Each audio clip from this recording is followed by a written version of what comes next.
Thank you and welcome to the show this morning. The topic this morning is the Hands of God Recovery Ministry, and we're fortunate to have with us the senior servant or the senior pastor of the Hands of God Recovery Ministry, Pastor K. Walker. And of course, with Pastor K. Walker is this whole idea of the recovery ministry. And I think that Pastor Walker, we've talked about, and we've talked to you on a number of occasions, but we've never had an opportunity to really get into the motives for the establishment of such an organization and some of the things that might be associated with it, and how you're planning on really developing that into an organization that can be of greater service. But before we get into a discussion of this organization this morning, Reverend Walker, let's see if we can have you to talk about, give us some information. And as we know, and as you know, you're no stranger to our audience this morning, but perhaps there might be a few individuals who might not know you. And so let's talk about your background, your education, and some of the things that motivated you in a real sense to think in terms of establishing this recovery ministry. All right. Well, first of all, Dr. Haney, let me say thank you for allowing me the opportunity to come on the show. And my name is Kelvin Walker. I was born right here in Nashville, Tennessee. Of course, I attended the public schools of Nashville. Went in the Navy, spent time in the Navy, not long in the Navy. Had a kind of turbulent younger life. Did a few studies at Tennessee State University, didn't get a degree or anything, and also did some courses at Tribeca East Campus prison program. Did that while I was incarcerated in the Tennessee State prison system back during the 70s and early part of the 80s. And that kind of brings me to where I am today. That, you know, my background, Dr. Haney, is actually what creates in me a passion to do what I do.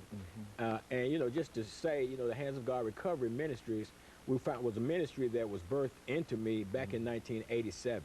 Now, what happened was, Dr. Haney, prior to 1987, I was a drug addict. I had spent 17 years of my life in active drug addiction, had spent time incarcerated in the Tennessee State prison system.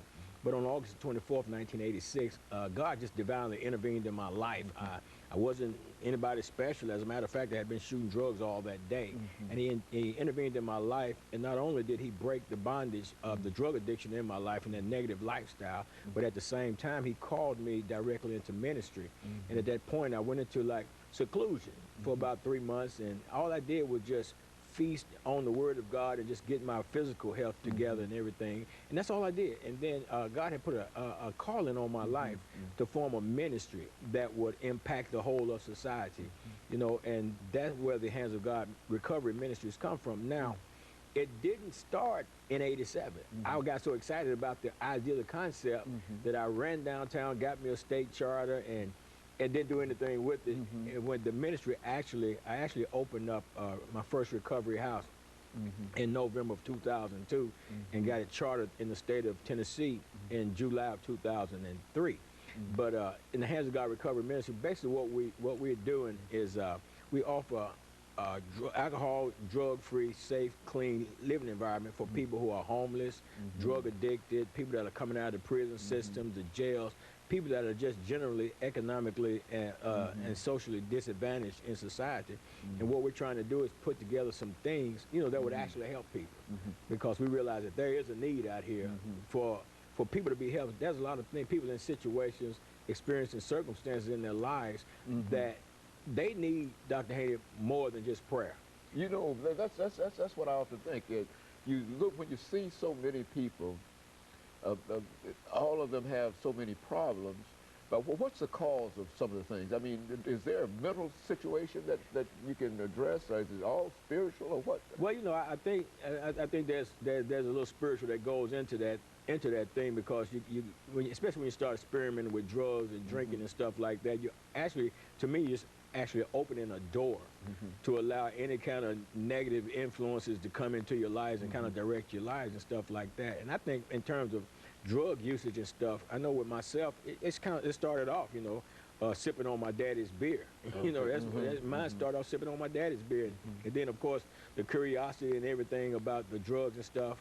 And you know, you start doing it, everybody else is doing it, and then before you know it, it starts doing you. Now it's instead of you being in control of it, now it's in control of you, and it's driving your life now. It's taking you from the driver's seat, and now you're acting in accordance to what it wants you to do.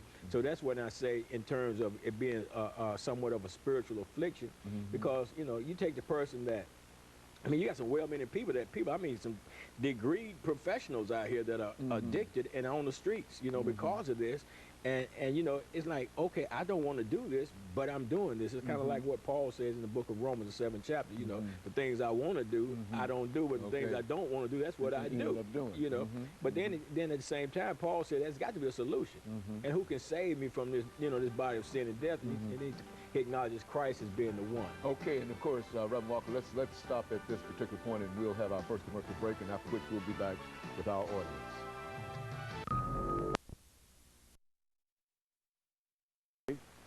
We're talking